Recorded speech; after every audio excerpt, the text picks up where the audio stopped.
Good afternoon. I'm Zhang from Virginia Commonwealth University.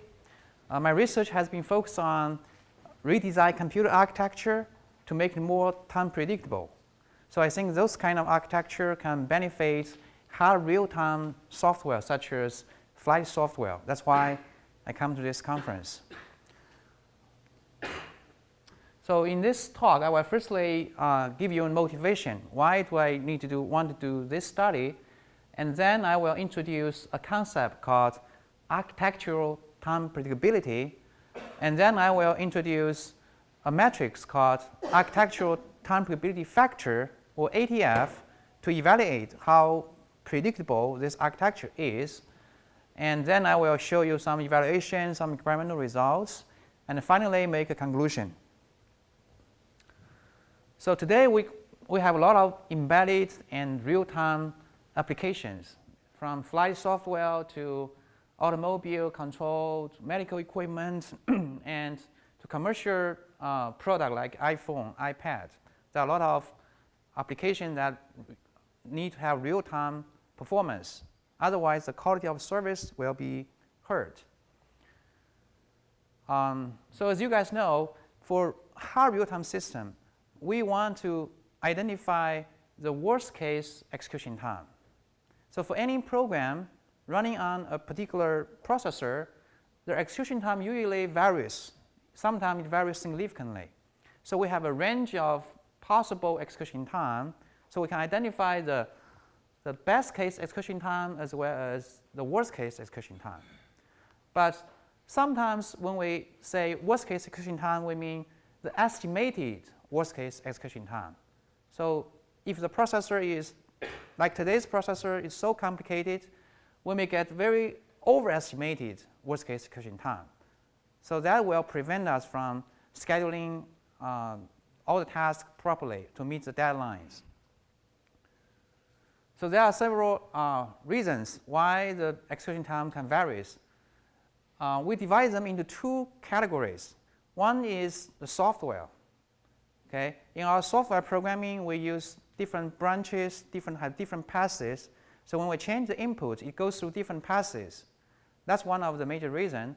But on the hardware side, because we are using many microarchitectures that are not visible to the software, such as cache memory, instruction pipeline, branch prediction, speculative execution, and out-of-order execution on a superscalar processor. So all those architectural features makes it very hard to accurately predict the worst-case execution time.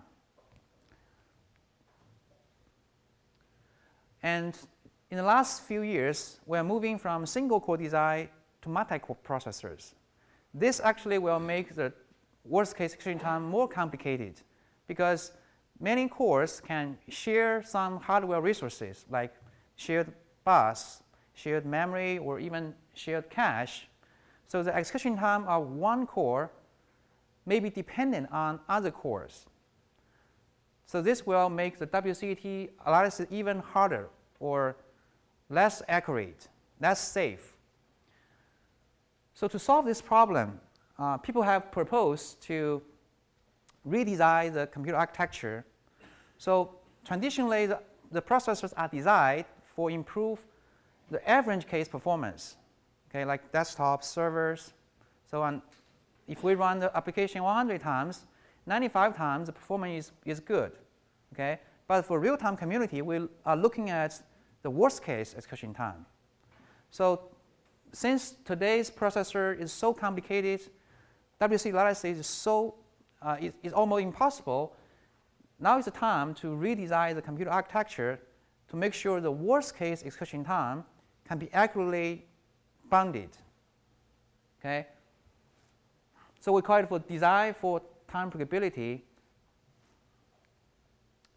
So there are some related work in the research field. People have proposed some simple instruction pipeline without using cache memory, so that can provide very predictable performance. But usually the performance is so bad. Okay? And also, some research group has proposed a time-predictable multi-core architecture to support WCT analysis. Okay? So basically, they use separated cache memory, so different cores do not share any cache, and they have a bus that is very predictable. But again, the penalty is that performance will be hurt as compared to a regular multi-core processor. And also, there are some proposals for multi-core processor without using dynamic features and some customized processor for Javas.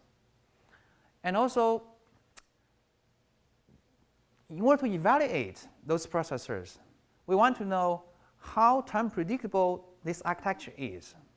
Just like if we design processor for achieving high performance, we want to have some metric to evaluate how good this processor is. Okay, so we say we use execution time, or we can use clock cycle per instruction, something like that. Without those metrics, it will be impossible for us to compare the performance of different processors. So we don't know which one is better. Similarly, in order to design a processor that is predictable, we need to have metrics to evaluate how predictable this architecture is. Okay? So in the research field, people have proposed several metrics to evaluate time predictability, such as using the pessimistic of WCT analysis and the best case execution time analysis, and what's the difference or what's the ratio between these two. So that can be used to evaluate the time predictability. And also people have proposed the state-induced time predictability and input-induced time predictability. And also there is a proposal to combine the WCT reliability and the stability of the system. So those, in all those proposals, actually there is no experiments done to evaluate the time predictability. That's because it's so hard to get the WCT. In some cases also it's hard to get BCET accurately. So still we don't have a very effective metric to evaluate the time predictability. So this motivates us to find a metric that can be efficiently applied to evaluate the time predictability of different architectures. So in order to do this, firstly we propose a concept called architectural time predictability, or ATP. Okay? So basically the ATP focuses on the time predictability of the hardware, not the software. So for example, if we have a program with different inputs, and then the execution time varies, okay? But that is not a concern for architectural time predictability. For architectural time predictability, we focus on a single trace. Okay? For a program, the input is decided. And then if we run this program on the processor, whether or not the execution time is fixed, if it is still changed, okay, that means it's not time predictable. Okay? If the range of variation is small, that means it's more time predictable. Okay? So basically, we separate the time predictability between the software and hardware. So for time variation due to software, there are some standard techniques to find out the worst case path and then calculate their execution time. Okay? But we want to focus on the hardware design, how to make sure the architecture itself is time predictable for the same software. Otherwise, it still varies. Okay? So you can see from this graph, in order to evaluate the architectural time predictability, or ATP, our baseline is we assume a perfect machine or perfect architecture, like it has a perfect cache, there's no cache misses, It has a perfect pipeline, so we don't need to store the pipeline at runtime, and perfect branch prediction. There's no misprediction. So this is our baseline. For this perfect architecture, it is 100% time predictable. And then for actual computer architecture that is not perfect, we're going to measure how much time it actually takes to run this same software. Okay? And then this gap between an actual processor and our baseline processor will indicate the ATP. So specifically to evaluate ATP, we use a metric called architectural time predictability factor, or ATF. So we propose to use this equation. ATF of a processor for a particular trace is equal to the dynamic time for this trace on this processor divided by the statically predicted execution time. So or SPT. The SPT is based on our baseline machine, which is perfect. So we can statically compute what the execution time should be on this machine. Okay? And then we do simulation. We run this program on an actual architecture design to get this dynamic execution time. Okay? And then this ratio, so usually the DPT is higher than SPT because the actual hardware is not perfect. Okay? So we use this ratio to evaluate the ATP. Okay? If this ratio is 1, that means it's perfectly time predictable. So the closer it is to 1, that means it is more time predictable. So our evaluation is focused on a very long instruction word processor. So we focus on VIW architecture instead of a superscalar machine because firstly, the VIW processor has parallel pipeline, so it can also provide reasonable good performance.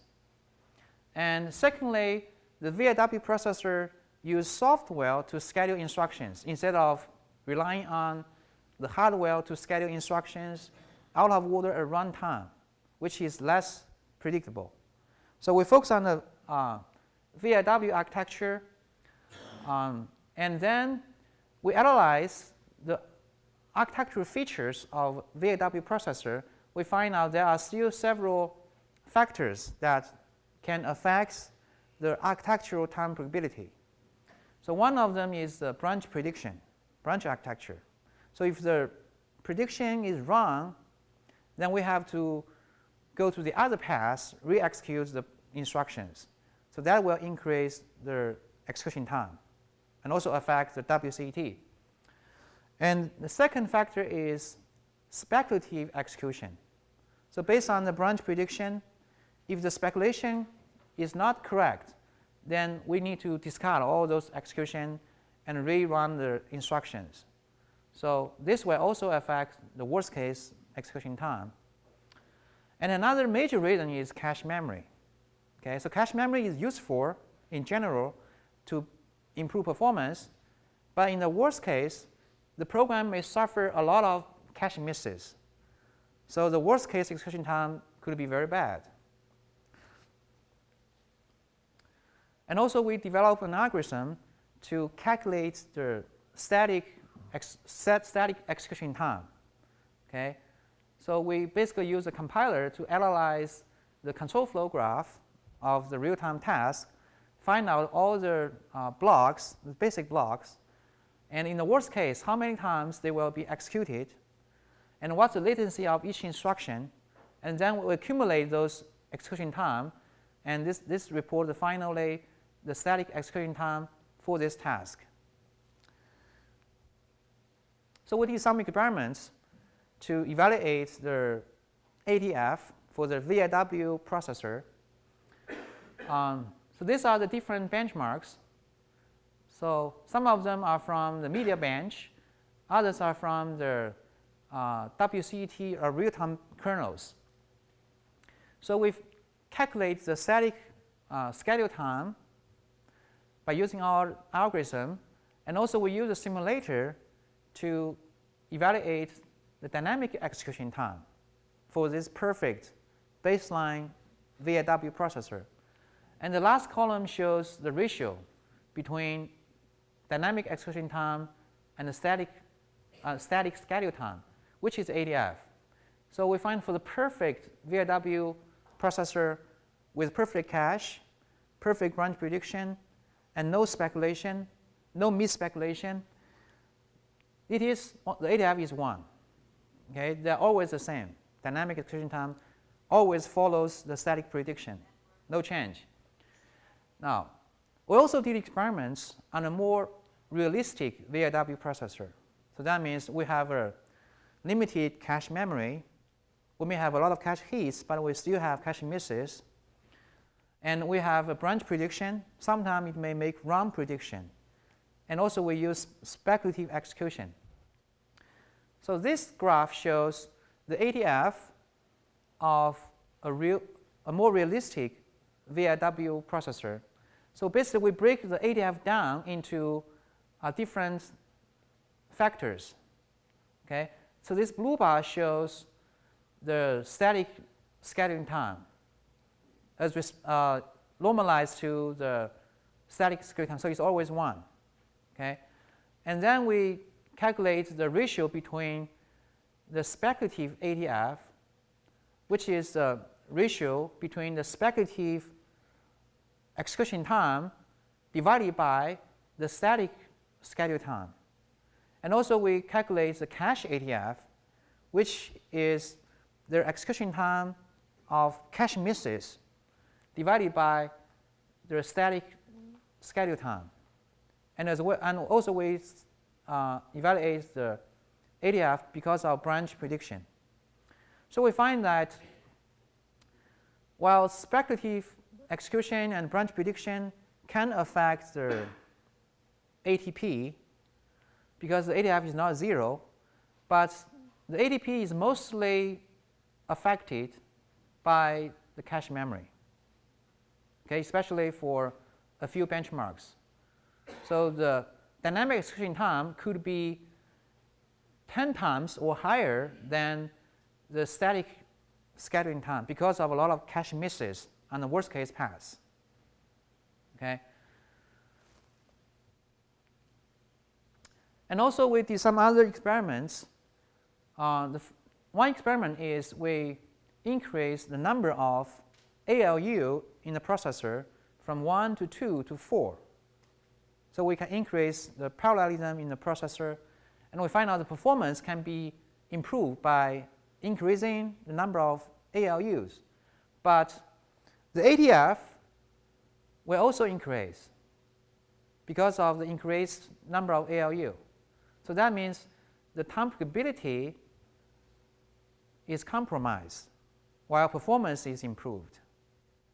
Okay? Because if the ATF is 1 or close to 1, that means better time predictability, less variations. And also we did experiments on a VIW processor with a scratch pad memory instead of a cache memory. So in a scratch pad memory, the data allocation is totally controlled by the software. So the access latency to the SPM can be statically predicted. We perfectly know which data are in the SPM, which one are not. Okay? So by using SPM, we find that the ATF is much better. So ATF, most of ATF is close to 1. Okay? As compared to a cache memory, the ATF for most benchmarks is much higher than 1. It could be up to 11. Okay? So this shows that by using SPM, we can improve the architectural time predictability of the processor. But on the other hand, we also find for most benchmarks, the average case performance by using the SPM is worse than using a cache memory. So to summarize this work, basically we have proposed a metric to evaluate the architectural timepredictability of different processors. And we focus on the VAW architecture. We find out that the branch prediction, the speculative execution, and cache memory can all affect the ATP, but cache has the most significant impact on the timepredictability for the architecture. And also we find out that increasing the number of functional units can benefit performance, but degrade timepredictability because the ATF is increasing. And also we find that using SPM can benefit timepredictability, but generally it degrades performance. Okay? So it's very important to balance timepredictability and performance. So we believe that by using ATF, it can guide us to find out, to evaluate the timepredictability of different architectures quantitatively, and it can help us to make trade-offs between performance and timepredictability so that we can benefit a mix of hard real-time, soft real-time, or non-real-time applications. So these are the references I cited in the work, and thank you for your attention. I would be happy to take some questions. Yes?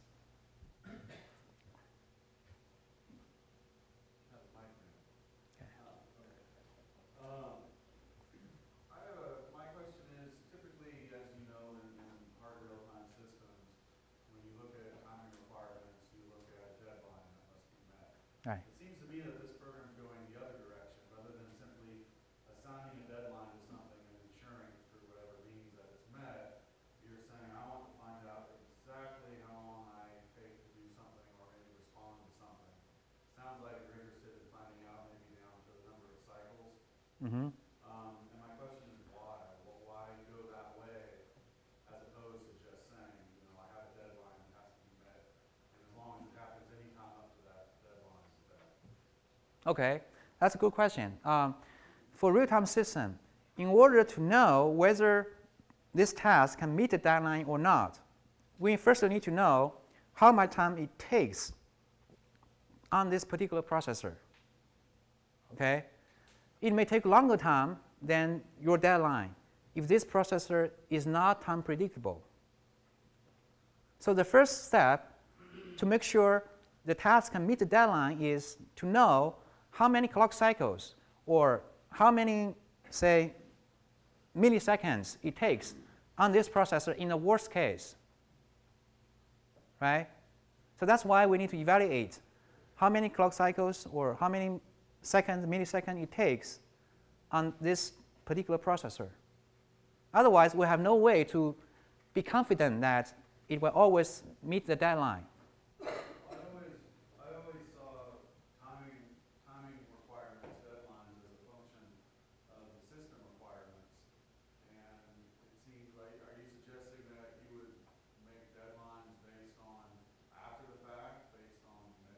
Oh, no. The deadline is independent of the processor. The deadline is based on the application requirements. Okay. Now, what I'm doing is, if you map this system or this software onto a multi-core processor, you have different cores, right? You want to know how much time actually it takes to run this task on this particular core. Say your deadline is 2 milliseconds. Now, if the clock frequency, say, is 1 gigahertz, right? That means you need to take probably 2 million clock cycles or less to meet the deadline. But if you are using a traditional processor with branch prediction, cache memory, in the worst case, it might take longer than that. Even though when you are doing testing, it may be less than that. But you may not find the worst case input to this program, right? So in this work, firstly we try to analyze how much time in the worst case it takes on this particular processor. So knowing the worst case execution time is good because, of course, it must be less than the deadline. Okay, but then we can know how much gap we have. Maybe we can scale down the clock frequency so that we can save some energy while still meeting the deadline, or we can, schedule some other software task or a periodical task to use that slack. But we need to know how much time it takes on this particular processor. Did I answer your question? Yeah. Okay. Yes.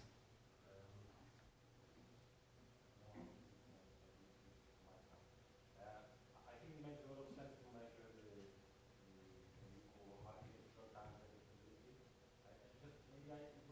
Maybe I did not get exactly how you measure this static and dynamic time. Okay. Because if you can measure it, then you can measure it, and that's it. And then the question is answered. So I did not get how you measure this maximum dynamic worst case and the static one. If I have a particular architecture, how do I do it? Okay. The static execution time is not measured. It's analyzed statically. So if I go back to my algorithm shown here, so this is the algorithm to compute the static scheduling time. But this is particularly for the VIW processor because every instruction is scheduled statically. So we know how many basic blocks are there, what's the latency of each instruction, and how much time it takes. And then we can calculate the static scheduling time. Okay, so for dynamic execution time, basically that is based on the simulation. Okay, because as I mentioned, for the architectural time capability, we focus on a trace. So the input is known. So we can measure what's the dynamic execution time. Okay. But that means it's guessing because maybe even if you simulate it, maybe you don't hit the actual worst case time. No, that may not be the worst case. Yes, that may not be the worst case. Because for the worst case, we also need to consider the software impact, the software time capability. That's, as I mentioned, you need to calculate the worst case path and then make sure that's the worst case. Who is first? I'm not sure. Yeah. Well, how do you compare one architecture, instructions in architecture against another one? I mean, this looked like it was mostly for VLIW. Right. For this project, we are focused on the VIW processor because I think it's high performance and also it's more predictable as compared to out-of-order superscalar architecture. And also, I believe for embedded systems, the VIW style is also more energy efficient.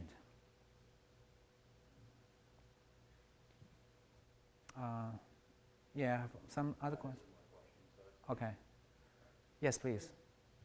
Kind of going back in time, I think it was the Joint Strike Fighter program from, say, 89 to about 93. There was a lot of papers from like Carnegie Mellon, STI, and University of York focused on rate monotonic and earliest deadlines first scheduling. And they had a lot of papers which said we have to assume away hardware issues. If you look back through those to see while they were focused on the software schedulability, what hints they gave of what problems they saw in hardware, because they were mentioning even then, cache effects, pipeline effects. I don't remember it. I was trying to find some of them online, but it's hard. Right. I think in the 1980s or early 1990s, people began to do worst-case execution time analysis. So they focus on analyzing the time variation of cache memory, branch prediction, different architectural features. Today, we are focusing on the multi-core, multi-threaded architecture. So generally, the situation is that the WCT analysis is useful for some simple processors, but for today's advanced microprocessor, it is not accurate, and we're not sure it's safe or not.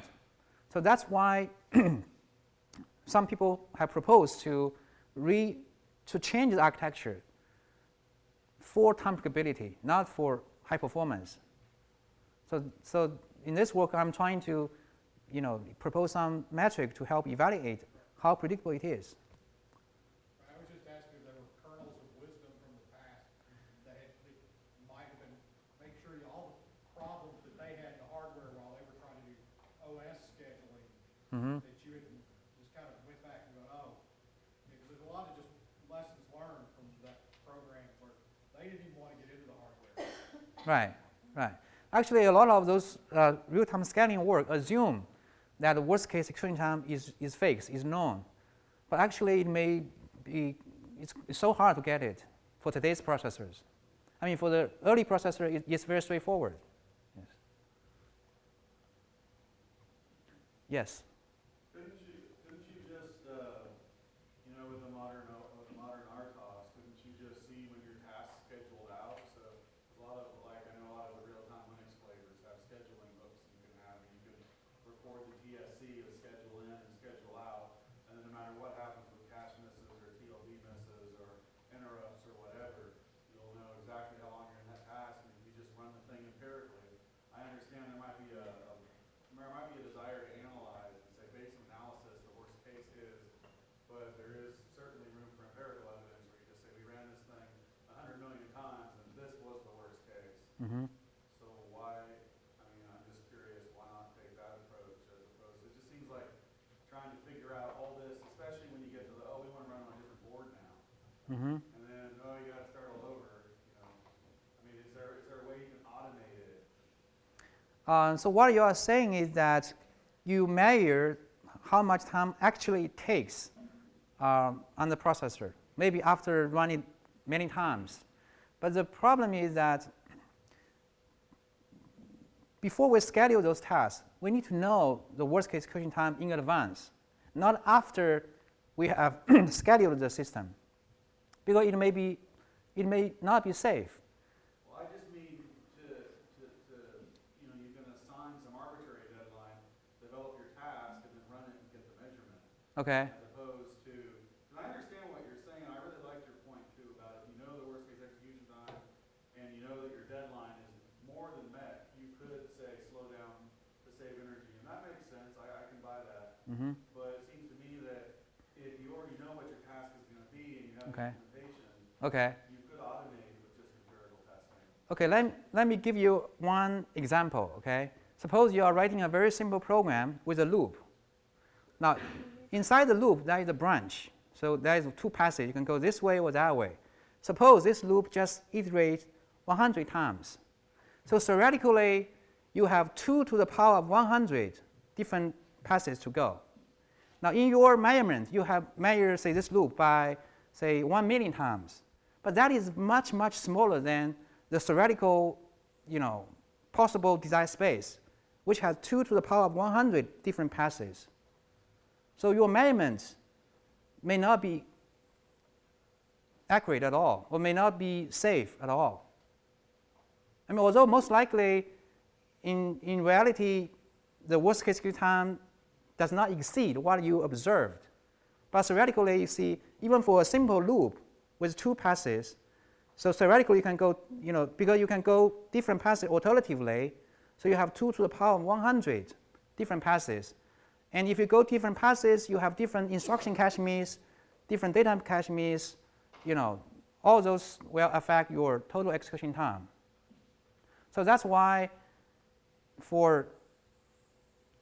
it's safer to use static analysis to estimate what's the worst case execution time before you schedule those tasks.